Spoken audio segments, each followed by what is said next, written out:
The multiverse theory suggests that our current universe is one of many, and that there exists an infinite number of universes with independent physics, stars, galaxy, people, and concepts. This is what authors like to call alternate universes, where usual defining characteristics of a character are moved around. What if Batman was a broke construction worker? What if Izuku Midoriya never got one for all? What if Katara never found Aang? And that's what I want to talk about today, because I was reading a lot of comic books recently and it gave me inspiration to explore one question. As an author, how do you define the boundaries of your story's reality, and can you break past beyond them? The concept of the fourth wall is one of media's most usual routines for comedy. Most of the time, it's used by characters that want to introduce the audience as part of the interpretation, either for a gag or just some lighthearted banter. However, as media developed, we started having more stories where the fourth wall breaking isn't just for the funny. Instead, it's meant to bridge the connection between the audience and remove that sense of safety. Today, I want to talk about the different levels of reality that exist in a story and give you some interpretations of how other stories that develop these writing techniques utilize them, because this kind of storytelling requires finesse. Done haphazardly, it can make everything feel cheap. But done correctly, and you've expanded on your world's logics, unlocking a level of awareness that's unique to your story. So, let's begin. What are the levels of reality? Levels of reality is a literary term that I thought of while watching Alan Becker's style of writing. There's a particular scene in The Showdown that made me question the logic of their universe and its relationship with the logic of their quote-unquote real world. Specifically, this scene where the characters in the YouTube video enter YouTube itself and interact with the video that they exist in. Allegedly. This video has scenes in the past that happened a few minutes ago in the video we're already watching, considering that, well, Alan drew them. And if they wanted to, could they have watched the rest of the video to know how it'll all end? You have characters that are YouTube characters watching the videos that they exist in, which is really meta. And this won't be the first time that this will be used as plot progression. Now, I don't think we should overthink it too much on a critiques level. Instead, I just want to appreciate it. Besides, it's a funny gag. But it does open the door for a new flavor of storytelling. This is the kind of reality building that I want to talk about. So for this video, I want to define the levels of reality as the distance between the characters and the audience, and their existence as fiction.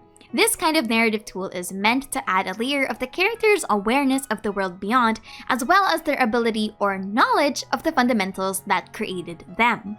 So, let's begin. The first level of reality for every story is the story in and of itself. This is where you have the fundamental world knowledge, the world building, the lore, and characters interacting with each other within the confines of your medium. Think of this level of reality as someone staying inside a box. Your characters can always just stay in the box because they never affect anything beyond the walls of their reality. They don't interact with our world or the world of their creators, and more so, they don't know anything beyond the existence of the story. This is just how stories naturally are. And actually, no matter how much of the fourth wall is broken, the characters will never leave the fact because, well, they're obviously fictional. However, one of the deeper expansions of the first level of reality is when you introduce multiple universes. You would think that this is the second level, but it actually isn't. The multiple universes are just different boxes connected to each other, but you're still staying within the confines of several boxes, just not your box. The beauty of the multiple universes is now you, as an author, have the liberty to change core characteristics.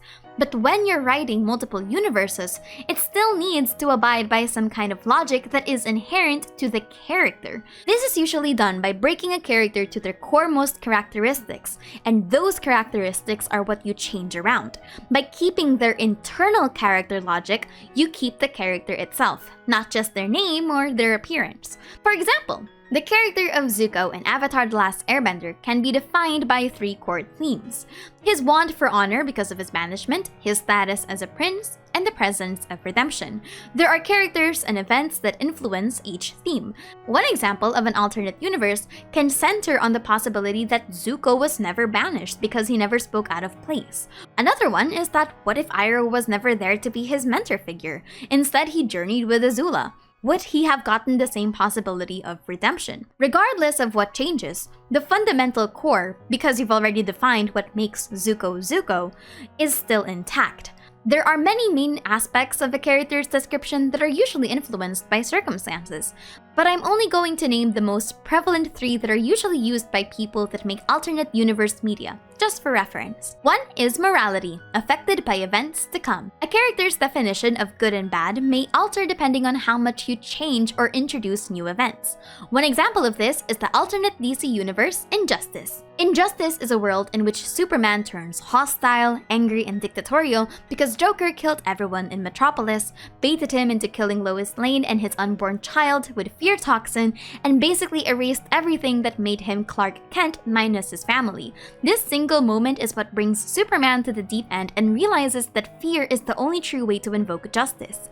What makes this alternate universe interesting is the discourse that it generated over the years. This is an example of a character that has gone too far from their own base characterization to the point that they're so unrecognizable, and a lot of people even criticized if this is the same character. Because the pivot is so massive that while killing the Joker might have been justified, becoming a dictator and blowing up Shazam might not have been within the realms of supposed possibility for Superman the character. But the counter-argument is that Clark was so racked with grief that this entire situation is so overkill that only an overkill reaction is necessary. I'll leave it up to you which argument you think is correct. But yes, that's the point of the alternate universe. It's a new lens to look at one character. Another one is their past. Instead of changing events that will happen, let's change the events that made them the way they are today. In the show Adventure Time, we're introduced to an antiquarian and archaeologist, Simon Petrikov, who took care of a half-demon child named Marceline. Simon was her beacon of morality, kindness, and love ever since she lost her mom due to circumstances. And eventually, that care was what fostered her to protect the remaining humans of Ooo. However, in Fiona and Cake, we see an alternate universe where Marceline never had that human companionship and love fostered by Simon. She was found by the vampires, and eventually taken in as one of their own. A vile and cruel vampire daughter of the Vampire King who hunted down the last shreds of humanity. The third change that you can move around is their environment. The chain reaction of events from their environment's logic can cause multiple ripples that shift how they end up becoming. The difference from this one and the previous one that I mentioned is that these events aren't necessarily targeted to the character, and they're never just one instance. For example, in the Miraculous Ladybug special, we meet Shadybug and Claw Noir, the direct opposites of Ladybug and Cat Noir, who are heroes in the main universe. However, in this universe, the Miraculous group that they serve are evil and controlling villains, forging them to become who they were when we first saw them. All of their personalities are also discreetly shifted. Another example is the Absolute Universe. Instead of Batman's villains being several metahumans who have distinct and intentional goals, they're corrupted, almost eldritch horror-level monsters that have lost their humanity in pursuit of an individual goal. The circumstances around each of their characterizations have changed. Same goes for Bruce Wayne. Gone is the rich playboy philanthropist Bruce Wayne with dead parents, and instead in comes a construction worker whose parents are still somewhat alive in the present time. The way that his parents eventually get involved in the story is not the same way that Bruce Wayne's did. Most stories stay within this level of reality because this is more than enough. And honestly, if your character doesn't have a necessity for going for the higher levels of reality, they don't need to. When you breach the first level, you need an actual reason to do so and not just for shock value. So let's continue. The second level of reality is when the characters interact with the meta-narrative logics of their creation, specifically, that they're characters. There are many reasons why a character is the way they are. For example, a character's design can be a direct mirror of marketing tactics and reception that is popular within a certain demographic.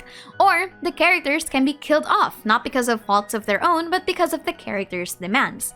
The second level of reality is when they begin noticing these moments of their creation and actively do something about it. Now, this is important. This isn't completely breaking the fourth wall. Not yet. They're still locked within the confines of their story. They've just peeled back the curtains a little bit. Also, important note, this level of reality isn't the same as a character knowing lore. For example, if a character knows their creation method, but the creation method is a fictional in-universe thing like a god or something, they're still playing within the first level of reality. You've just extended the box upward. This level of reality is intended to reference themes, items, products, and even identities that exist in our world. And not just as reference, but sometimes use them as straight-up material. The goal is to create a connection between the character's world and our world by vignettes of their awareness. And one of my favorite series on YouTube utilizes this level of reality in core plot progressions. One of the ways that you can utilize this level is by changing the power sets and meta-knowledge of your characters. This is what the Alan Becker stick figures do. One of the fundamentals that Alan Becker's stick figures abide by is their varied knowledge of the tools and the platforms that created them. Not only do they recognize their own sapience and sentience, but they also acknowledge and even weaponize the fact that they're drawings. The characters all know that they're stick figures. The story respects that they're stick figures in a stick figure series. As such, a lot of the story's plot utilizes animator tools and programming syntax to manipulate their reality. Some characters have the ability to draw entire creatures to life using the same tools that created them, aka the pen tool from the Adobe programs. They also mess around with the features of other applications. The perfect juxtaposition to this is literally the themes of discovery and breaking free from the previous confines of what they thought they know. But the most important part about their knowledge of the world beyond is how much of that information can be weaponized. One character, Hacker for example, used this to change the literal file attributes of another character. They changed their name, which stripped them of their power, and vice versa, by tricking the creator into giving them a more powerful name. Additionally, he also created the same tools that were used against him, such as a box that mimics the layouts and features of your Adobe Creative Cloud, opacity, select, enlarge, copy-paste, etc. Aspects of our reality, in a way, become their world building. Plus, it's a great way to make the characters feel quote-unquote realer than they're supposed to be. Relatability is a powerful appeal if used correctly. Of course, there will always be a level of fictionality and creative liberties because, well, they're fiction. But the point of the second level of reality is to begin uncovering that veil between the audience and the medium. But this can also be a great way to introduce paranoia and existential crises if done correctly. A character can completely accept their fictionality and disconnect from the grander universe outside of their creation, or they can lash out at the knowledge that their existence is fabricated. In one of the infamous comic series Deadpool Kills the Marvel Universe, or the Killiverse, Deadpool absolutely goes crazy over a brainwashing attempt went wrong. A new voice in his mind convinces him to take on the nihilistic perspective that salvation can only be done through death. That's because he knows that they're all comic book characters, with every move, result, and effect already dictated by a voice beyond. In a way, his own awareness of the world, plus the mind control, makes him lose any meaning in the first level of reality, which results in him going through the process of killing everyone else. How you play with the second level of reality is completely up to you, but the purpose should always be intact. You don't want to cheapen the existence of your first level by over-acknowledging its fictionality. What you'll get is dampening stakes, because now you've basically just cracked the illusion and shown the audience that, hey, everyone's fictional and it doesn't matter. But if done correctly, you can completely shatter the veil and pull your audience in as an active role. Because now we move on to the third level, when the story begins affecting things that exist outside of their world with the express knowledge of them still being fictional characters. So, what do I mean by this? Well, the characters are innately fictional, no matter what TikTok would have you believe. But this level is where they start tampering with the audience, moving around files, changing narratives, talking to them, or they can even utilize the audience's unique position as a storytelling tool. Actually, sometimes this can manifest in ways that aren't stories, like marketing for movies that add interactive elements. So, after digging through some stories that did exactly this, here's what I learned about utilizing the third level. First is to create a conversation between the audience and the world. Some of my favorite games that do this are the Stanley Parable and the Beginner's Guide, both from the same creator. The Stanley Parable is an intense story of a man named Stanley going through the motions of a man having a weird day in his office. But the more you stray from the path intended by the narrator, the story starts talking to you directly. You're plucked from the comforts of being a distant spectator, and now every decision you make, every door you enter has some kind of witty banter from the narrator, because they know that this is a game. The appeal of playing in this third level of reality is that the story is unapologetically a story, and that's what gives it leeway for all sorts of wacky endings and decisions. You are talked to. You are in a game. The story knows this, and the story appreciates it. However, you as a player are still referred to as Stanley. So it's clear that there's still a distinction between the identity of the player and the identity of Stanley. But in the beginner's guide, you are completely on your own as the player. Davey, the name of the narrator and the name of the person who made the game, talks to you as he guides you through the different levels his quote-unquote friend Coda made. The game's narrative relies on you, the player, trusting Davey as he talks about the process of game making, the hidden psychology he thinks that motivated Coda throughout his game creation process. My name is Davey Reedon. I wrote the Stanley Parable, and while that game tells a pretty absurd story, today I'm going to tell you about a series of events that happened between 2008 and 2011. We're going to look at the games made by a friend of mine named Coda.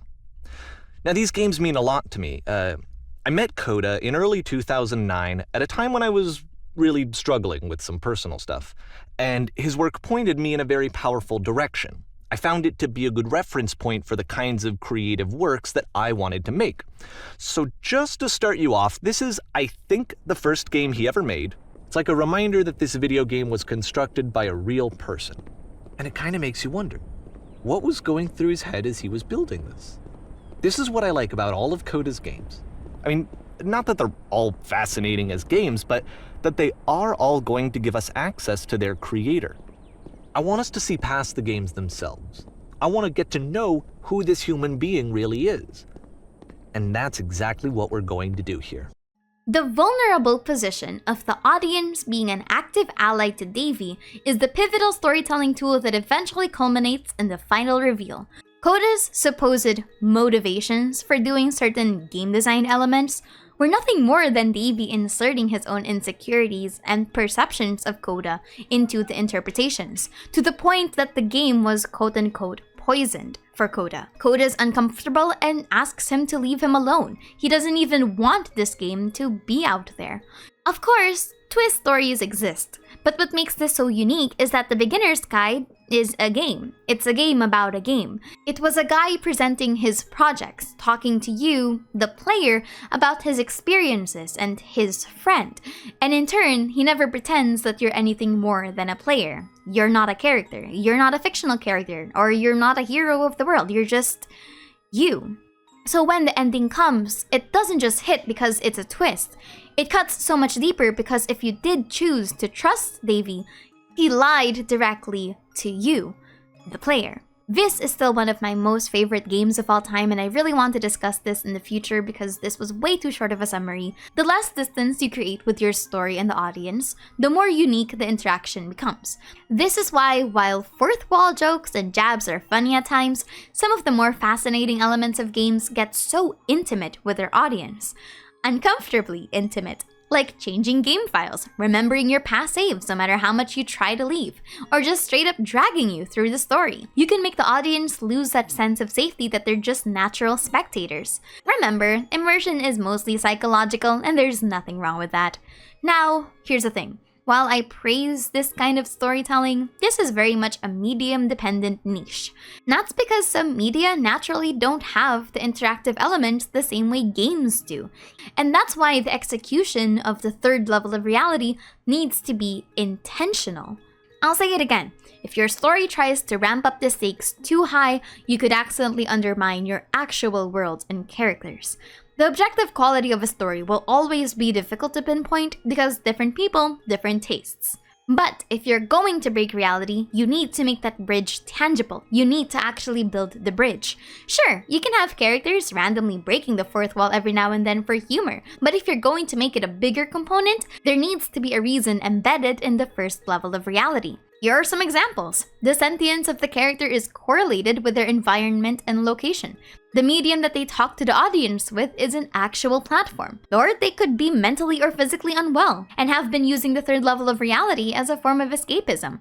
Having that reason grounds your characters, instead of just making the reality break a standard, oh, it just happens sometimes. Anyway, that's it for me today. I'm Mouchie and those have been my writing tips on how to write the levels of reality. Also, this video is kind of correlated to the research that I was doing for the other video. People keep telling me to make the Alan Becker cursor video, so I'm just like, okay, sure, why not?